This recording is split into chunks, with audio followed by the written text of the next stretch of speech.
अद्भुत मजेदार कहानी यूट्यूब चैनल पर मेरे प्रिय विद्वान श्रोताओं, आशीर्वाद देने योग्य मेरे साथियों, आप सभी का हार्दिक अभिनंदन और स्वागत है।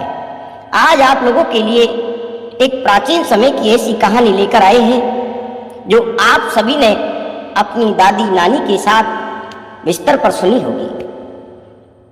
सुनिए साथियों, ऐसी ही एक प्राचीन कहानी है। एक सौदागर था और उस सौदागर के एक बेटा था। एक दिन सौदागर ने अपने बेटे से कहा, बेटे, मैं तुमको 300 रुपये देता हूं और तुम इस शहर से दूर जाकर के अपनी किस्मत आजमाइए। इतना सुनकर के सौदागर का बेटा चल देता है।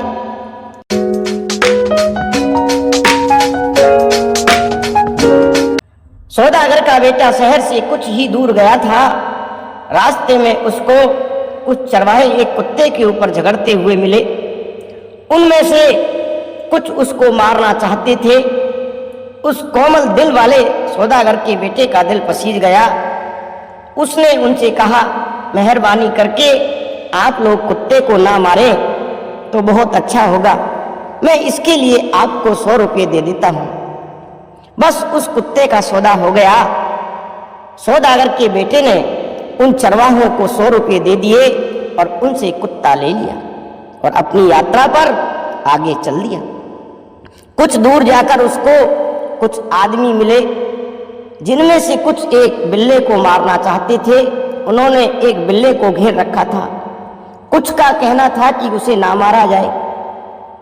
और सौदागर के बेटे का ये दृश्य देख करके दिल फिर से पसीज गया और सौदागर का बेटा बोला, इस बेचारे जानवर को क्यों मारते हो? मैं तुम लोगों को 100 रुपये दे देता हूं, तुम इसे मुझे दे दो। ये सौदा भी तुरंत ही बन गया और नौजवान अपना बिल्ला लेकर फिर अपनी यात्रा पर आगे बढ़ गए। आगे चलकर उसे गांव में कुछ गांव वाले मिले जो एक सांप पर झगड़ रहे थे। कुछ कह रहे थे इसको मार दो और कुछ कह रहे थे कि इसको छोड़ दो। हमारे बेवकूफ नरम दिल नौजवान ने कहा, इस बेचारे को क्यों मारते हो? इसे मुझे दे दो, मैं तुम्हें इसके लिए 100 रुपये दे दूंगा। लोग एक सांप के लिए 100 रुपये पाकर बड़े खुश हुए और 100 रुपये लेकर वह सांप नौजवान को दे दिया। अब सौदागर का बेटा 300 रुपये में एक कुत्ता, एक बिल्ला और एक सांप लेकर के चल दिया। सौदागर के बेटे ने कहा, अब मेरे पास 300 रुपये थे और 300 रुपये समाप्त हो गए हैं। अब मैं बाहर जाकर के क्या करूंगा? कैसे मेरे जीवन का निर्वाह होगा? अब मुझे वापस अपने घर चलना चाहिए।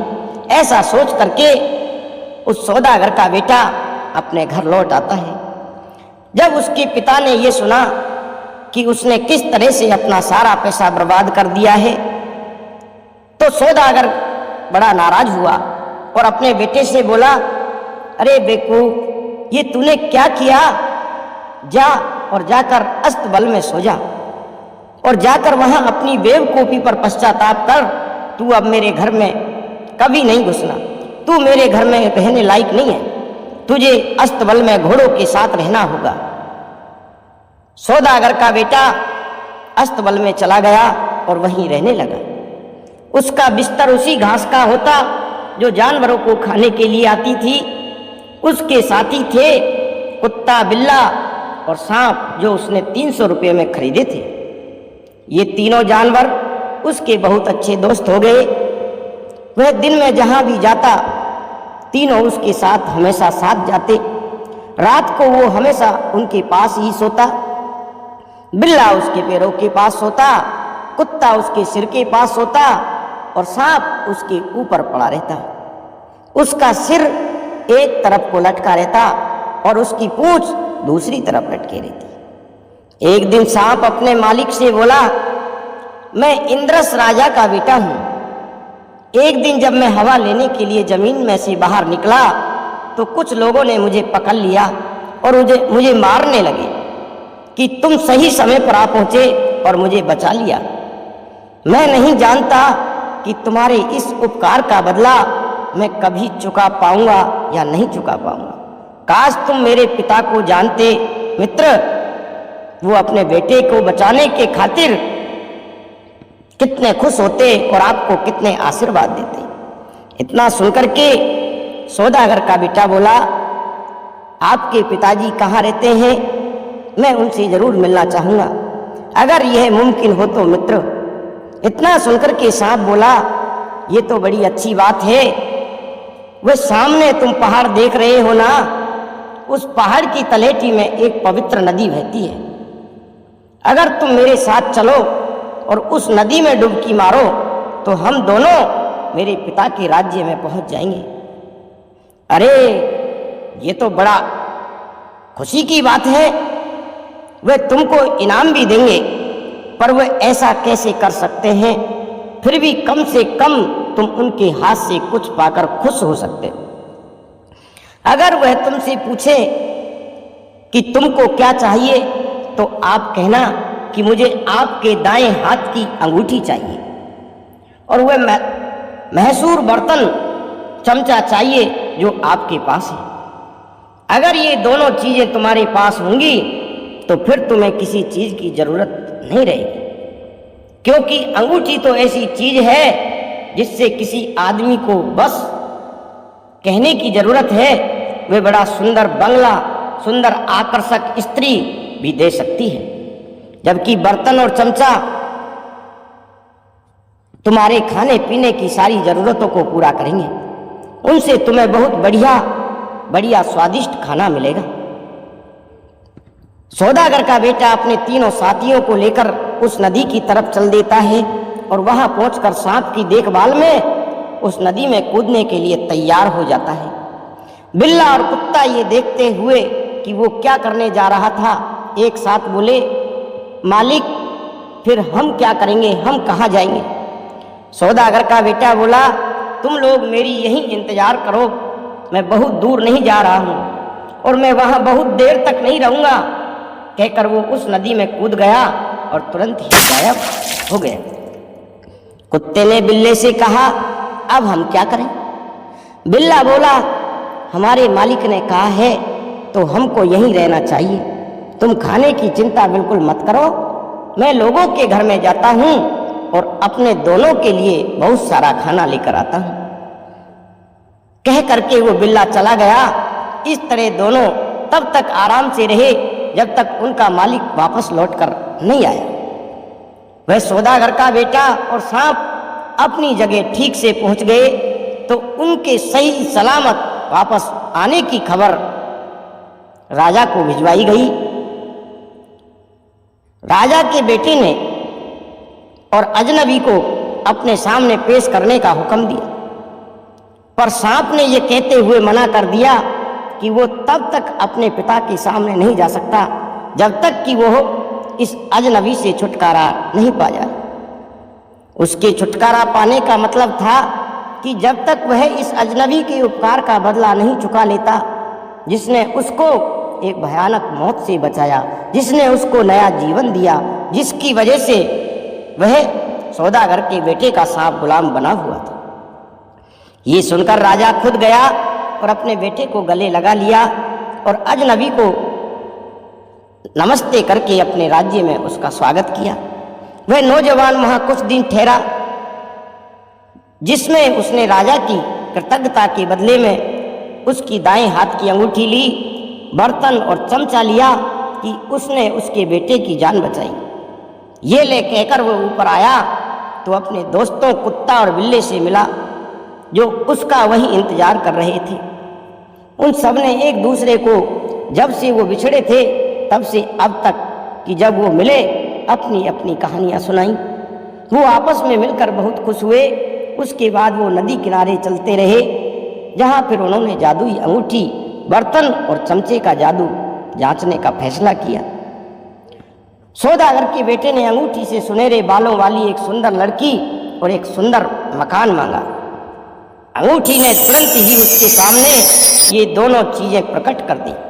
फिर इसने बर्तन को जांचना चाहा तो उसने कहा कि इन सबके लिए सबसे बढ़िया और स्वादिष्ट खाना लाओ। तो वहाँ पर बहुत तरीके के स्वादिष्ट खाने और भोजन प्रकट हो गए। जाहिर सी बात है कि उनकी जिंदगी बड़े आराम से गुजरने लगी। ऐसा कई साल तक चलता रहा कि एक दिन एक सुबह उस लड़की ने अपने बाल बनाते समय अपने टूटे हुए बाल एक खोखले सरकंडे में रख दिए और उस सरकंडे को अपनी खिड़की के नीचे बहती नदी में फेंक दिया। सरकंडे की वो डंडी मीलों दूर तक बहती चली गई कि इत्तेफाक से वो डंडी वहां के राजा के बेटे को मिल गई। उत्सुकतावश उसने उस डंडी को खोल लिया तो उसने देखा कि उसमें तो सुनहरी बाल थे। उन बालों को देखते ही वह महल की तरफ भागा और जाकर के अपने कमरे में बंद हो गया। वह तो वहां से अब बाहर ही नहीं निकले। वह तो उस लड़की के प्यार में पड़ गया था जिसके वो सुनहरे बाल थे। ना वो खाए, ना पिए, ना उसको नींद आए, ना वो कहीं आए जाए जब तक कि उस लड़की को उसके पास न लाया जाए। ये देखकर उस राजकुमार के पिता राजा को बहुत चिंता हुई। उसकी तो समझ में ही नहीं आया कि वो क्या करे। उसको डर लगा कि इस तरह से उसका बेटा कहीं मर ना जाए, वो बिना बारिश के ही रह जाए।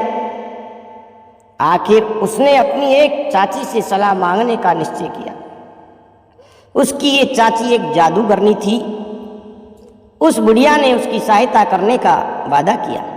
उसने राजा से कहा कि उसको चिंता करने की जरूरत नहीं है, उसको पूरा भरोसा है कि वह उस सुंदर लड़की को उसके बेटे की पत्नी बना करके ले आएगी। उसने एक मधुमक्खी का रूप रखा और झट करती उड़ने लगी। उसकी तेज सूंघने की ताकत उसको उस लड़की के पास ले आई जिसको वह एक बुढ़िया दिखाई दी, जिसने अपने सहारे के लिए एक छड़ी पकड़ रखी थी। उसने उस लड़की को अपना परिचय उसकी चाची बताकर दिया। उससे कहा कि उसने उसको पहले कभी देखा नहीं था, क्योंकि उसने वो देश उस लड़की के जन्म के तुरंत बाद ही छोड़ दिया था। ये सब कहने के साथ साथ उसने उस लड़की को अपने गले से लगाया और चूम लिया। वह सुंदर लड़की तो उसके धोखे में आ गई। उसने भी जादूगरनी को गले से लगाया और अपने घर में ले आई। उसको वहीं ठहरने को कहा जब तक वो ठहरना चाहे।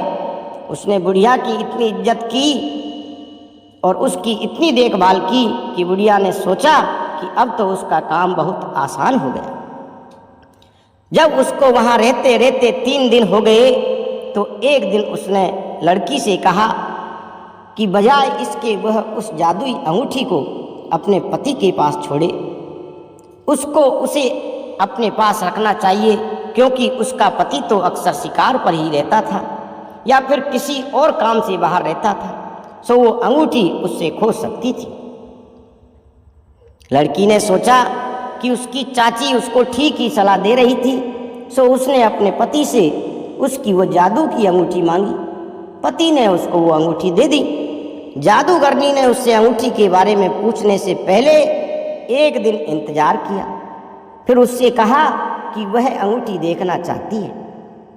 लड़की को कोई शक नहीं हुआ और उसने वो अंगूठी अपनी चाची को देखने के लिए दे दी। जैसे ही चाची के हाथ में अंगूठी आई, वो मधुमक्खी बनी और उसको लेकर वहाँ से उड़ गई और वहाँ आई जहाँ राजकुमार अपने महल में बहुत बुरी हालत में पड़ा हुआ था। उसने जाकर उससे कहा, उठो बेटा उठो और खुश हो जाओ, अब और दुखी होने की जरूरत नहीं है। जिस लड़की को तुम ढूंढ रहे थे वह अब बस तुम्हारे बुलाने पर तुरंत ही हाजिर हो जाएगी। देखो यही वो तलिस्म और इसी से तुम उसको यहाँ बुला सकते हो। राजकुमार तो ये सुनकर के बिल्कुल पागल सा हो गया और उस लड़की को देखने के लिए इतना आतुर हो गया कि उसने तुरंत ही अंगूठी से उस लड़की को वहाँ लाने के लिए कहा।